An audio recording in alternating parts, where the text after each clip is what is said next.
Imagine this: a fleet of boats, laden with desperately needed food, medicine, and water filters, slicing through the Mediterranean waves under the cover of night. On board, a diverse crew of activists from around the world, including a young climate crusader known for her unyielding voice against injustice. Their mission? To break through a blockade and deliver aid to a population teetering on the edge of famine. But suddenly, naval vessels appear on the horizon, water cannons blast, and the dream turns into a high-seas standoff. This isn't a scene from a thriller movie, it's the real-life drama that unfolded just yesterday with the global Sumud Flotilla, bound for Gaza. Today, we're diving deep into this escalating international incident, exploring what happened, why it matters, and the ripples it's sending across the globe. To understand this event, let's rewind a bit. The global Sumud Flotilla, named after the Arabic word for steadfastness, set sail weeks ago from various ports in Europe and the Middle East. Organized by a coalition of humanitarian groups, the flotilla consisted of around 40 vessels, carrying over 450 activists from more than 20 countries. Their goal was straightforward yet audacious: to deliver essential humanitarian aid directly to Gaza, bypassing the restrictions imposed by Israel's ongoing blockade. Among the passengers was Swedish climate activist Greta Thunberg, whose presence amplified the mission's visibility, turning it into a symbol of global solidarity against what organizers describe as a dire humanitarian catastrophe. Why Gaza? Well, the coastal enclave has been under a tight blockade since 2007. Intensified dramatically after the October 7, 2023, attack by Hamas militants on Israel, which killed over 1,200 people and led to the abduction of hundreds more. Israel's response, a full-scale military campaign, has resulted in tens of thousands of Palestinian deaths, widespread destruction, and what the United Nations has repeatedly called a risk of famine. Aid deliveries have plummeted, with reports indicating that only a fraction of needed supplies are getting through land crossings controlled by Israel. From March to May of this year, all aid was reportedly blocked, exacerbating hunger and medical shortages. Enter the flotilla, a peaceful protest flotilla aiming to highlight these issues by attempting a direct sea delivery, much like past efforts in 2010 and more recent ones in May and June of this year. It's worth noting that this isn't Thunberg's first rodeo on such missions. She joined similar boats earlier this year, underscoring a growing intersection between environmental activism and humanitarian causes. The flotilla's cargo: not weapons or contraband, but practical necessities, food staples, medical kits, and water purification systems, items that could mean the difference between life and death for Gaza's 2 million residents. Organizers insisted the voyage was non-violent and purely humanitarian, denying any ties to Hamas or other militant groups. Fast forward to late Wednesday night, October 1st. The flotilla was about 46 nautical miles from Gaza's shores, still firmly in international waters, when Israeli naval forces made their move. Videos captured by activists show Israeli warships surrounding the boats, deploying water cannons, and commandos boarding the vessels. Live streams went dark shortly after, but not before glimpses of the chaos, shouts, splashes, and the unmistakable tension of a forced takeover. Israeli authorities confirmed they intercepted nearly all the boats. Reports vary from 13 to over 30, detaining the activists and towing the vessels to the port of Ashdod in southern Israel. Greta Thunberg was among those taken into custody, along with lawmakers from Italy, Malaysians, and others. Israel's foreign ministry stated that the detainees would be processed and deported, framing the flotilla as a public relations stunt orchestrated by provocateurs. They offered to inspect and transfer the aid through Israeli channels, a proposal swiftly rejected by organizers who argued it would legitimize the blockade and delay delivery. No serious injuries were reported during the boarding, though the use of force in open waters has raised eyebrows about proportionality.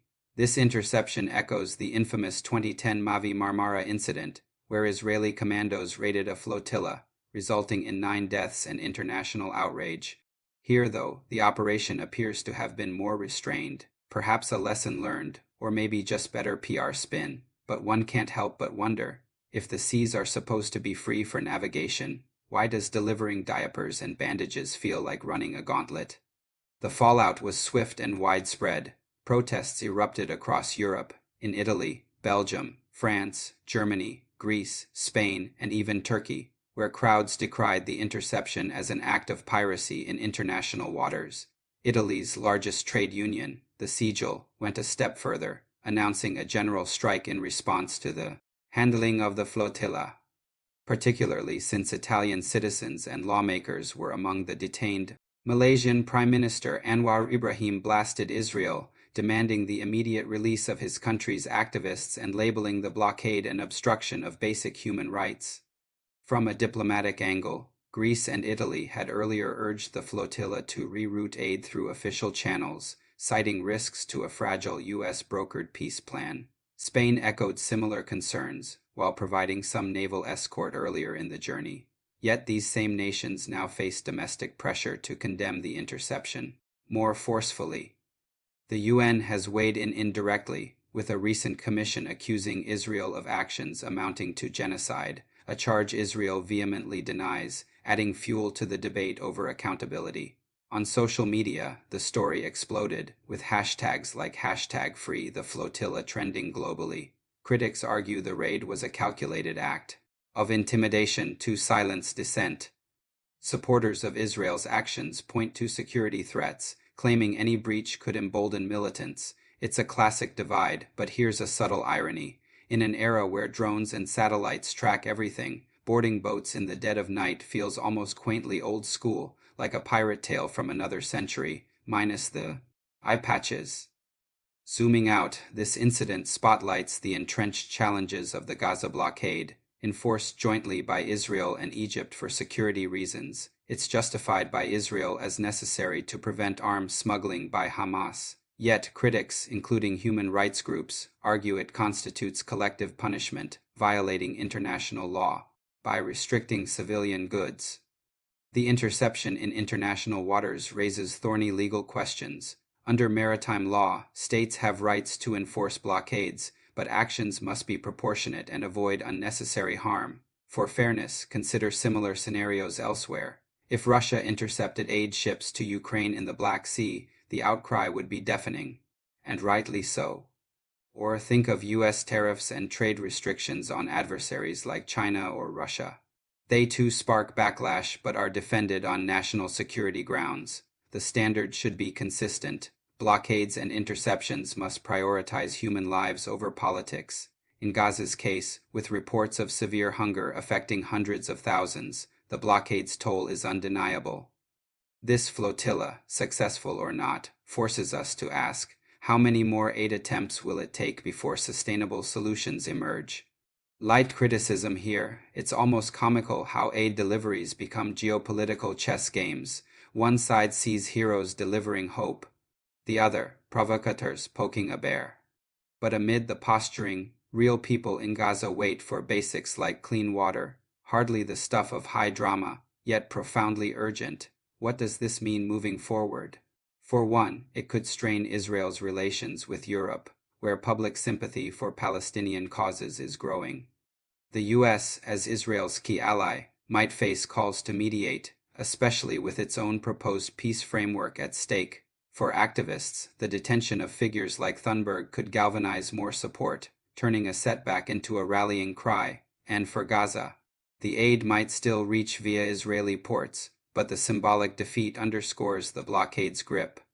Long-term, this highlights the need for innovative aid routes, perhaps airdrops or negotiated corridors, to sidestep these confrontations. But until the underlying conflict resolves, expect more flotillas, more interceptions, and more headlines. As the sun sets on this chapter of the global Sumid flotilla saga, one thing is clear. In a world of borders and blockades, acts of defiance like this remind us of our shared humanity. Whether you view the interception as a necessary security measure or an overreach, the humanitarian crisis in Gaza demands attention and action. Stay tuned as deportations proceed and protests unfold. This story is far from over. Thanks for joining us until tomorrow's headlines.